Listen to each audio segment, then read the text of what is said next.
Olá, tudo bom? Hoje nós vamos continuar um pouquinho mais o nosso curso gratuito para você compreender, para você escrever, para desenvolver o seu material acadêmico. Nós já falamos de problemas, nós já falamos do objetivo, nós já falamos do objetivo geral, objetivo específicos. Antes de entrar no critério método, nós vamos agora discutir um pouco sobre eixo teórico. O que é o eixo teórico? Isso é muito importante para você entender a concepção do material científico.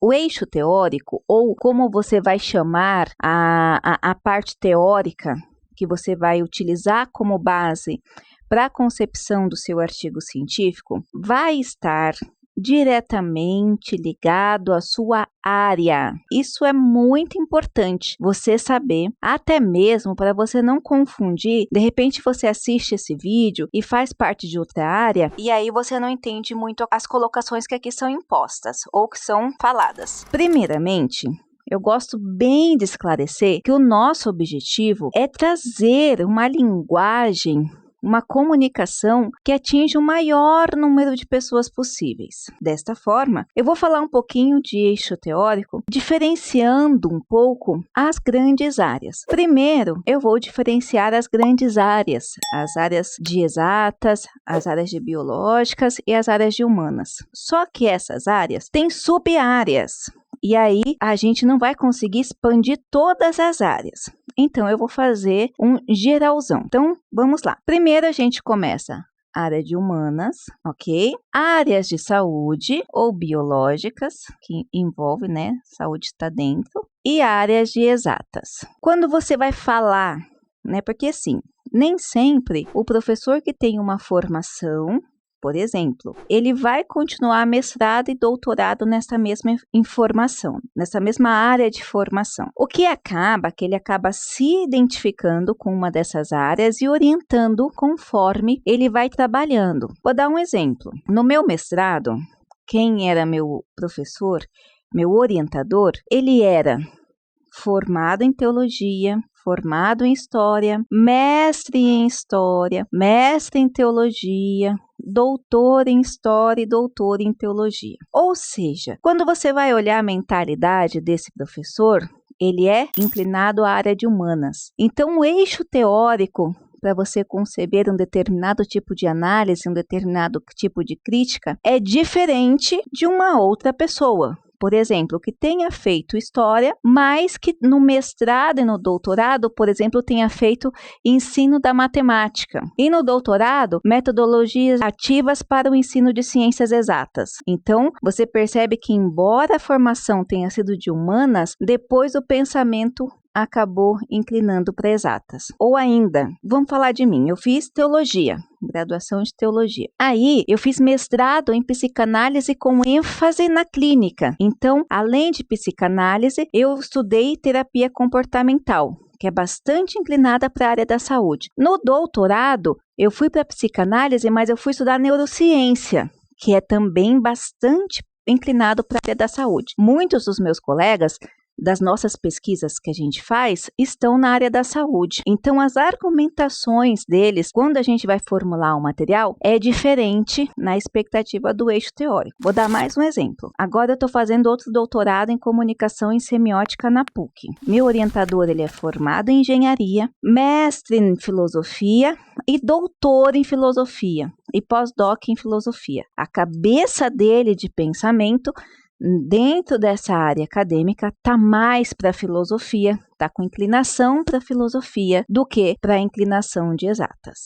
Então, quando você transita em áreas, a concepção, você tem que entender muito isso. Meu orientador de mestrado, o Gerson Leite, acabou virando um grande amigo meu, além de eu sempre respeitar muito os professores que eu tenho contato, porque a gente sempre tem muito que aprender com as pessoas e com essas pessoas especialmente, porque eles sabem muito mais que a gente. E uma coisa que ele me alertou que eu levo para a vida: cuidado com trejeitos de área. Cuidado com o que para uma área serve, para outra área não serve. Se você não entender essa colocação de área, colocação de diferenciação, o que vai acontecer? Você não vai conseguir absorver esse material como se deve. Você não vai conseguir conceber como se deve.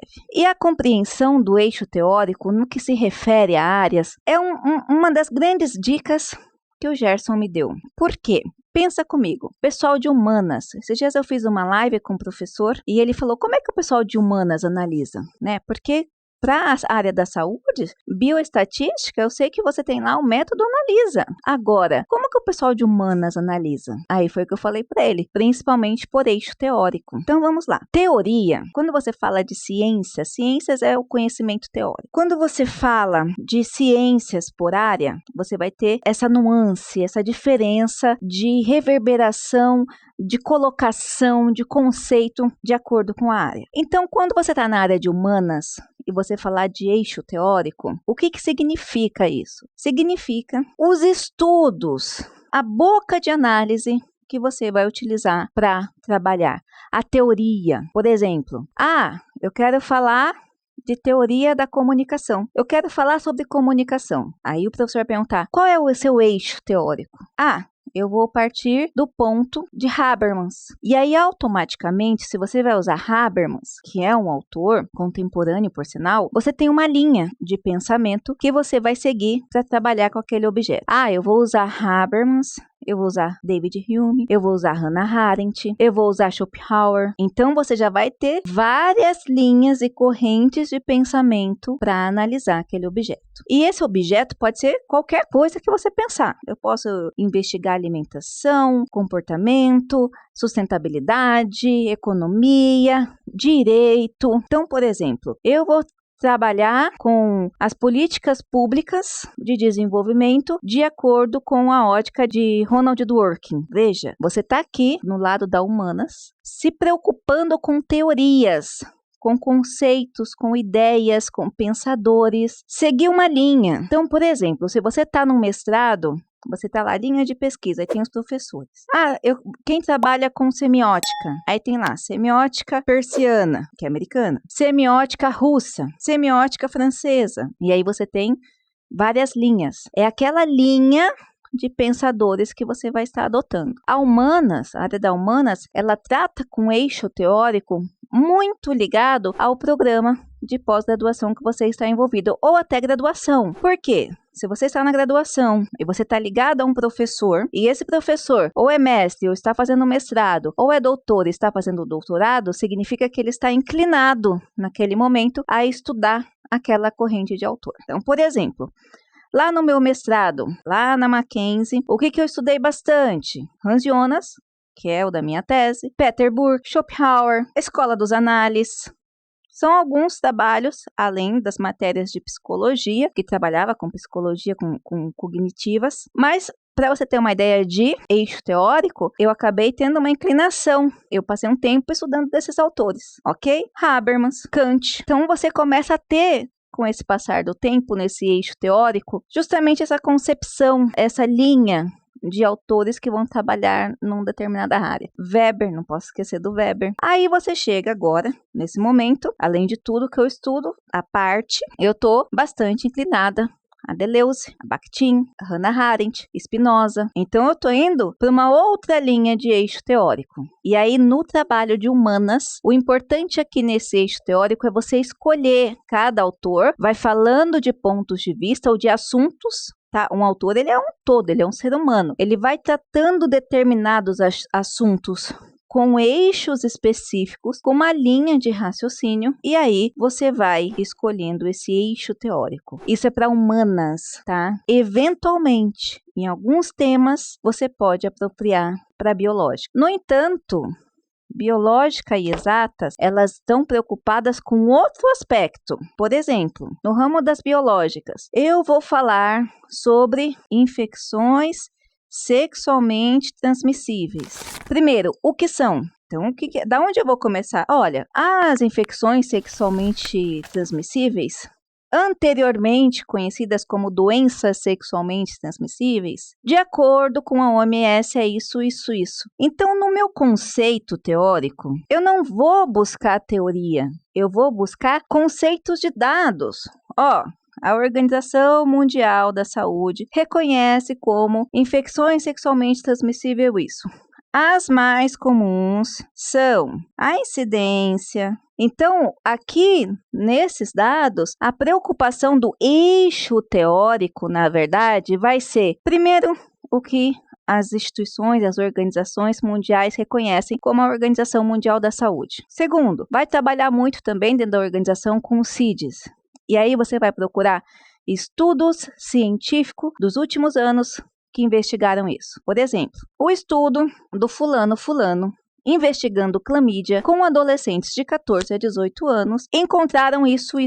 Então veja, diferente da Humanas, que vai fazer aquela construção de pensamento crítico, muitas vezes pautado pela filosofia, aqui nas ciências da saúde são dados, estrutura de pensamento diferente. Então o texto aqui, quando ele fala de teoria, quando ele fala de referencial, quando ele fala de aporte teórico, ele está falando de dados.